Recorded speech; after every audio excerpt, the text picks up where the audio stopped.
Students, today I am going to start with a new chapter in social studies.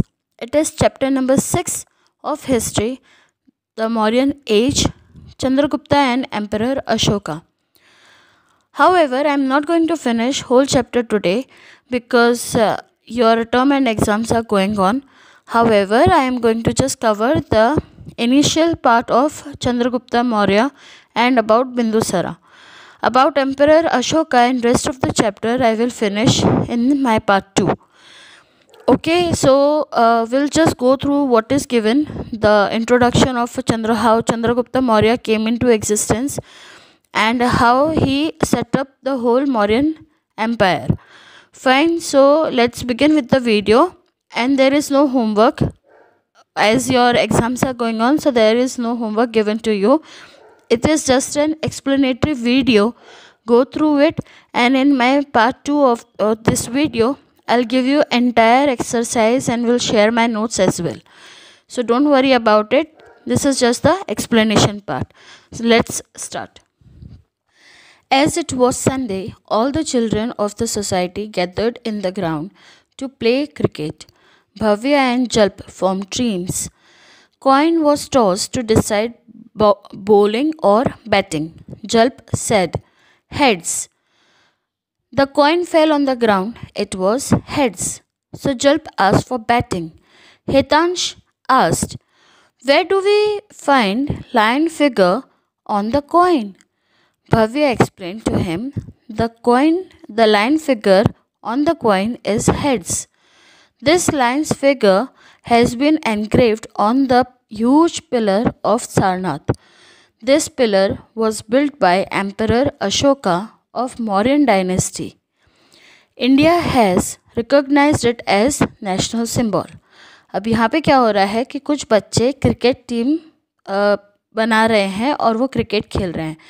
तो जैसे आप लोग करते हैं, किसी तरीके से टॉस किया जाता है. कुछ बच्चे हाथ से ब्लैक एंड वाइट करके टीम बनाते हैं और कुछ लोग कॉइन को टॉस करके बनाते हैं. जनरली अगर आपने गेम्स में देखा होगा तो they throw a coin, correct. तो वो कॉइन को टॉस करते हैं और एक साइड पे टेल होता है जहाँ पे फिगर लिखा होता है, दूसरे साइड पे लायन हेड होता है जिसको हेड्स बोलते हैं.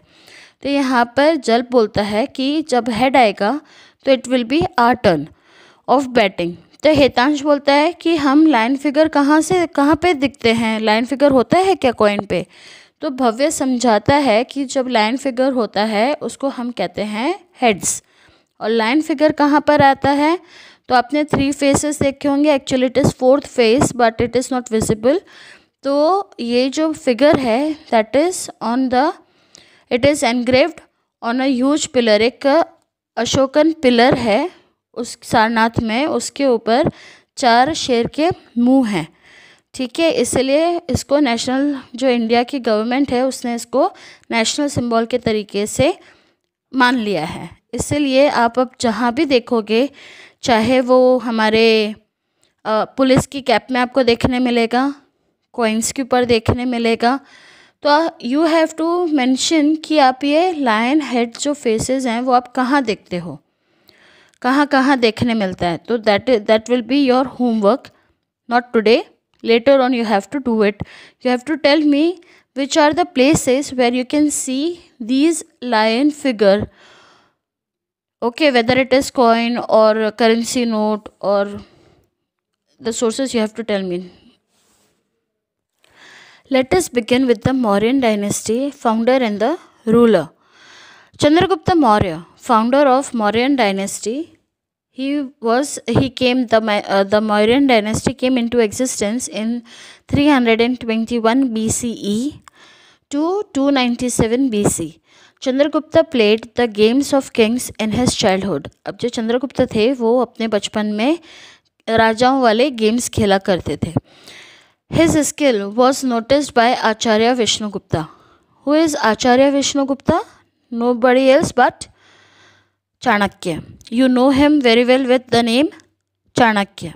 उनके और भी 2 नाम हैं, उसमें से एक है विष्णु गुप्ता और दूसरा नाम आपको मुझे ढूंढ के बताना है कि क्या नाम है. फाइन. सो जो आचार्य थे विष्णुगुप्ता, उन्होंने ये उनकी बातें देखी कि वो हमेशा राजाओं वाले गेम खेलते हैं। And he was trained by him. He मतलब चंद्रगुप्त को किसने ट्रेन किया? आचार्य विष्णुगुप्ता ने, यानी चाणक्य ने ट्रेन किया। उनको सिखाया गया शस्त्र मतलब वेपन्स, एंड शास्त्र मतलब पॉलिटिक्स। ठीक है। Chandragupta Maurya with the help and guidance of Chanakya defeated last emperor of Nanda dynasty Dhananand in 321 BC. अब you have already studied about Dhananand in our last chapter, in the fourth chapter, that Maurya Magad was ruled by 3 powerful kingdoms, right? Nanda dynasty is one of them. और नंद dynasty का जो last emperor था, he was Dhanananda, who was defeated by Chandragupta Maurya and took the throne of Magad and founded Maurya वंश। मौर्य वंश मतलब empire. तो मौर्य का जो साम्राज्य था वो उन्होंने कैसे बनाया? धनानंद को हरा के बनाया। Chandragupta got full benefit of Chanakya's skill in politics and administration. From Arthashastra written by Chanakya, we get information about political, economical and social life of people of that time. Chanakya के जो स्किल्स थी चाणक्य के पास में, जो उनको नॉलेज था, उसका भरपूर फ़ायदा किसको मिला? चंद्रगुप्त को मिला। और चाणक्य की लिखी हुई किताब अर्थशास्त्र से हमको उनके पॉलिटिकल, इकोनॉमिक और सोशल लाइफ के बारे में पता चलता है जो मौर्यन टाइम में थे। ठीक है। Chanakya's diplomatic guidance played a very important role in Chandragupta's achievement. उनका जो डिप्लोमेटिक गाइडेंस था चाणक्य का, उसने बहुत इम्पॉर्टेंट रोल प्ले किया, जिससे चंद्रगुप्त बहुत ही सक्सेसफुल रहे उनके टाइम पर। Chandragupta conquered 4 territories, Kabul, Kandahar, Herat and Baluchistan. After defeating Greek king Seleucus Nicator. Seleucus Nicator जो थे वो एक ग्रीक किंग थे और उनके अंडर में ये 4 टेरिटरीज आती थी जो कि चंद्रगुप्त मौर्य ने जीत ली थी। वो थी काबुल, कांधार, हेरात और बलूचिस्तान।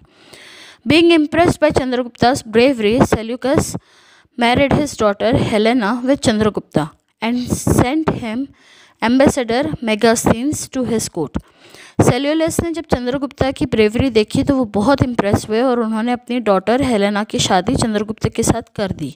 और साथ में अपना जो एम्बेसडर था, मतलब कि एक रिप्रेजेंटेटिव जो उनकी स्टेट को या फिर उनके किंगडम को रिप्रेजेंट करता है, ठीक है, उसको कहते हैं एम्बेसडर। उसका नाम था मेगास्थीन। ओके, तो ये मेगास्थीन को उन्होंने चंद्रगुप्त के कोर्ट में भेज दिया। During his stay in Pataliputra, Megasthenes wrote a book named indica.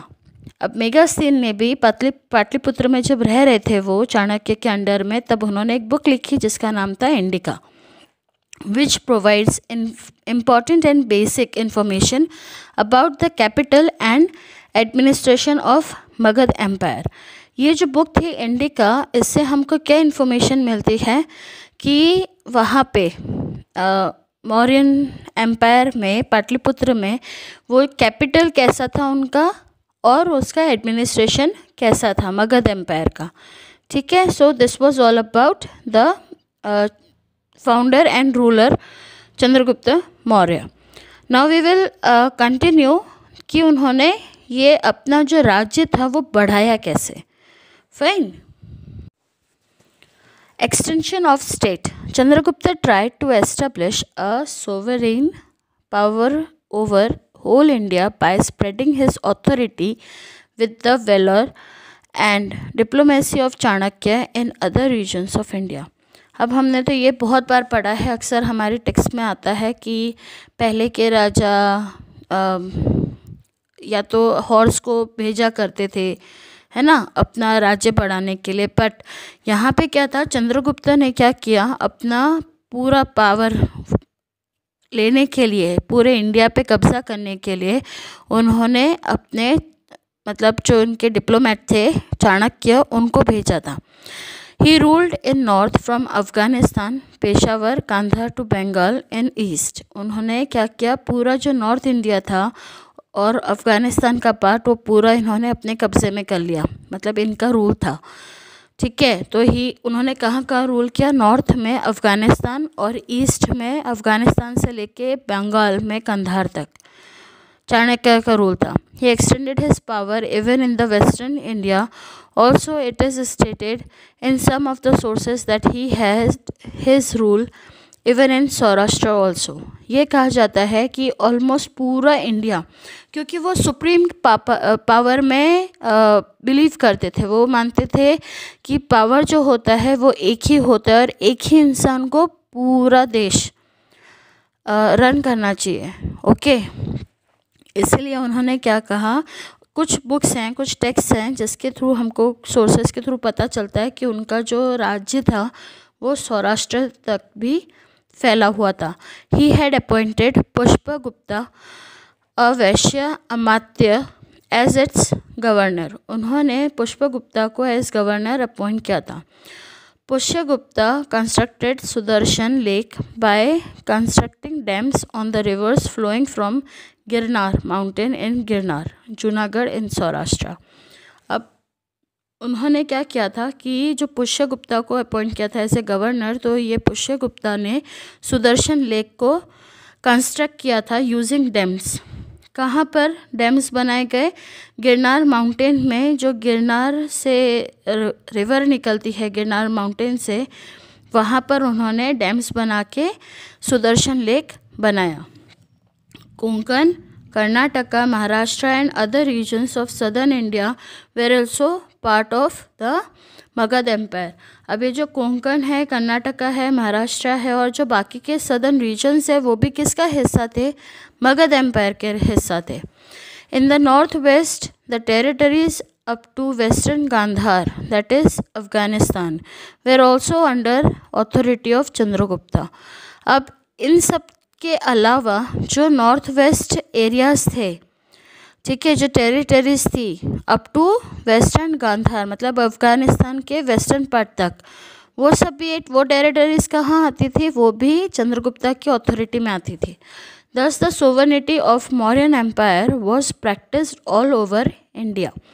इसलिए जो उनका सोवरेनिटी है वो मौर्यन एम्पायर की, वो पूरे इंडिया में, लगभग पूरे इंडिया में फैली हुई थी। करेक्ट।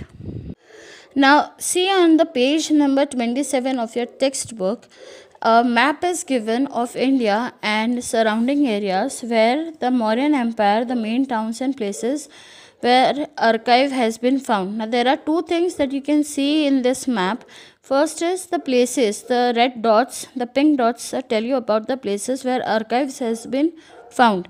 Okay, जहाँ पे हमको सबूत मिले हैं कि यहाँ पे मौर्यन एम्पायर था, कभी उनका अस्तित्व था, उसके आर्काइव्स हमें जहाँ मिले हैं वहाँ पे पिंक डॉट्स करे हुए हैं। हाँ, और दूसरी जगह पे आपको ब्लू कलर का ट्रायंगल दिखेगा जहाँ पे इम्पोर्टेंट टाउन्स कंसिडर किए जाते हैं of Mauryan era. So there are I can see to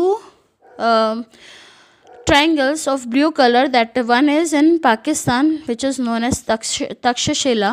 However, another is in India that is called Patliputra. Fine, so these two are the main town, they were the main towns of Mauryan Empire.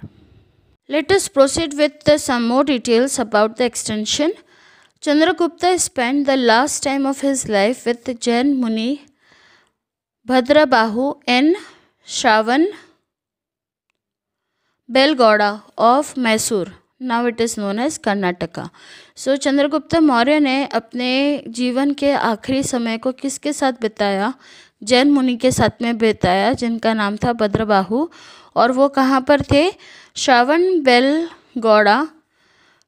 बेलगौड़ा में, जो कि अब जाना जाता है as Karnataka. He died in 297 BC. Description about Chandragupta's 24 years rule over state and his adoption of Jainism in the last years of his life is found in Jain Puranas. तो जैन पुराना में आपको चंद्रगुप्ता के 24 साल के शासन के बारे में और उनके जैनिज़्म को अपनाने के बारे में आपको जैन पुराण्स में मिलेगा। The history before establishment of Mauryan dynasty in India is called pre history.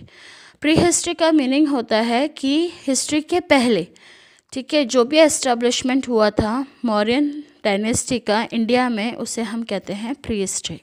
The exact and supporting information of Mauryan dynasty is available from various sources. अभी हमको एग्जैक्ट और सपोर्टिंग इन्फॉर्मेशन मौर्यन डायनेस्टी के बारे में हमें बहुत से सोर्सेज के थ्रू पता चलता है। The Mauryan empire established by Chandragupta Maurya with the help of Vishnugupta, also known as Chanakya, is said to be the first historical empire of India। ठीक है, तो जो मौर्यन एम्पायर है उसे फर्स्ट हिस्टोरिकल एम्पायर कहा जाता है ऑफ इंडिया।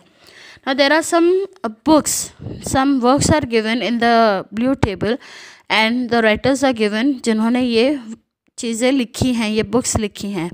लेट अस सी। जैसे फर्स्ट है अर्थशास्त्र, तो अर्थशास्त्र लिखा क्या है, किसने लिखा है, विष्णुगुप्ता ने, आचार्य विष्णुगुप्ता या Chanakya, and his third name is Kautilya. ये तीनों नाम हैं चाणक्य के, विष्णुगुप्ता, चाणक्य एंड कौटिल्य। ठीक है। Indica was written by Megasthenes. Dipavamsa और Mahavamsa, Deepvansh and Mahavansh was written by Ceylon, who was a Buddhist, which is a Buddhist text. Mudra Rakshas मतलब drama. It is a kind of drama which was written by Vishak Dutt. Vishakh Dutt ने ये drama लिखा था, which is known as Mudra Rakshas. In addition to this, historical information is also obtained from stone inscriptions. Inscription मतलब जो carving हम stones के ऊपर करते हैं, that is called inscriptions. Okay, तो हमको इन ये बुक्स के अलावा हमको हिस्टोरिकल इन्फॉर्मेशन और कहाँ से पता चलती है, स्टोन इंस्क्रिप्शन से पता चलती है, पिलर इंस्क्रिप्शन से पता चलती है, केव इंस्क्रिप्शन से पता चलती है, स्तूपा एंड विहारा से भी पता चलती है। Let us now study about some of the work which was done by Chandragupta Maurya for his people in his time, in the time of Mauryan Empire. Fine. The Grand Trunk Road, also called as GTR. It is the oldest and longest road in Asian continent. This road was first constructed at the time of Chandragupta Maurya. It is used to connect Tamralipti with Takshashila and Takshashila with Central Asia. At that time, this road extended from Ganges plains to Gandhar. मतलब तक्षशिला से लेके गांधार तक जो connect करती है वो वाली सबसे ओल्डेस्ट और लॉन्गेस्ट रोड है एशियन कॉन्टिनेंट की। ठीक है, which was first constructed at the time of Chandragupta Maurya. The road was rebuild during the reign of Shershah Suri. During British rule, Dalhousie rebuild the road from Kolkata to Peshawar. At present, this road is known as National Highway from Delhi to Kolkata. So जो दिल्ली से लेके कोलकाता तक national highway जाता है उसके बारे में है, which was first constructed in the era of Mauryans. Okay, और उसको फिर दोबारा रिकन्स्ट्रक्ट कराया गया किसके टाइम पर, शेरशाह सूरी के टाइम पर। जब ब्रिटिश रूल आया तब डलहौजी ब्रिटिश ने कहाँ रूल किया, डलहौजी में, और फिर से रोड को रिबिल्ड किया गया फ्रॉम कोलकाता टू पेशावर किया गया। और आज की डेट में हम इस रोड को नेशनल हाईवे गिनते हैं, which is from Delhi to Kolkata. Fine, now let us start with Bindusara. जो बिंदुसर है वो किसका बेटा है, चंद्रगुप्त मौर्य का।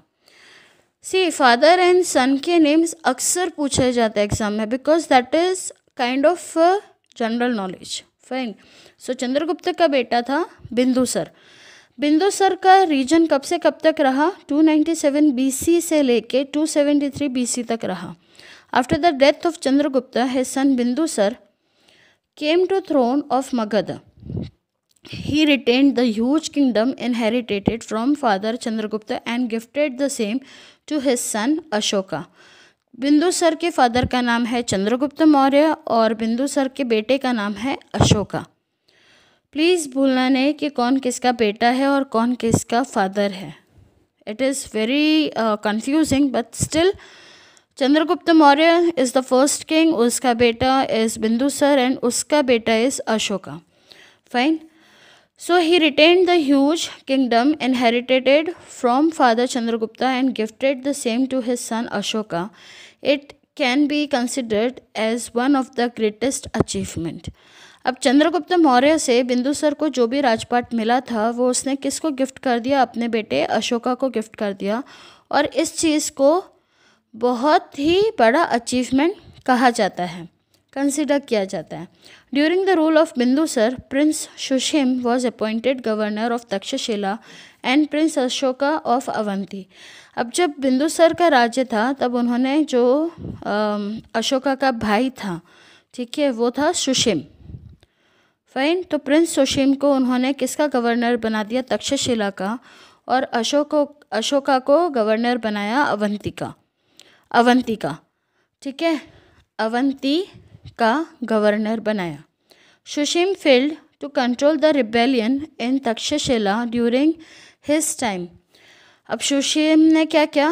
वो तक्षशिला को गवर्न करने में फेल रहा। He was a total failure. जबकि अशोका ने सक्सेसफुली जो अवंती थी उसके ऊपर शासन किया। Bindusar did not conquer any new territory during his region but maintained friendly relations with Greek kings.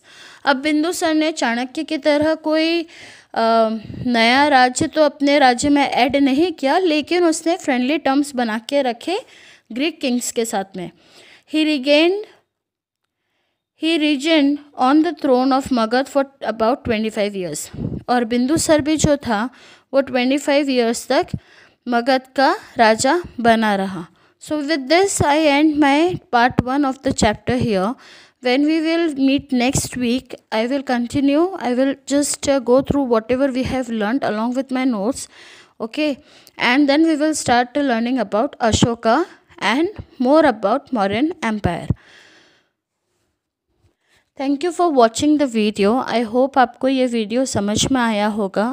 हालांकि ये जो भी दिया हुआ है that is very small part of Chandragupta Maurya, there is much to read, but once you finish with your exams and the unit tests are over, your term and exams are over, we will discuss in detail about Chandragupta Maurya and Bindusar, because there is a reason why Bindusar got his name and how it went along. It is not just a paragraph about Chandragupta Maurya and his ruling, his rule, and not just a paragraph about Bindusar and about his rule. They have done a lot many things during their age, when they were ruling the kingdom. And there is a lot more to understand about King Ashoka, Emperor Ashoka.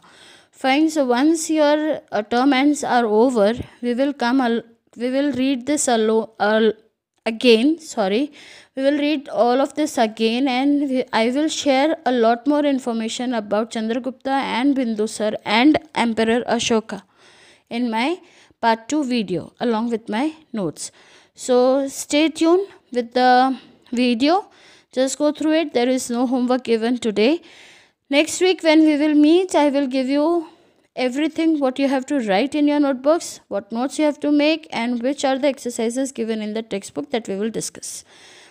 Now please, I request all of you to subscribe the channel so that you do not miss even a single one, any video which is upcoming, which I will be uploading next week and coming weeks. Okay, so just you will get a notification.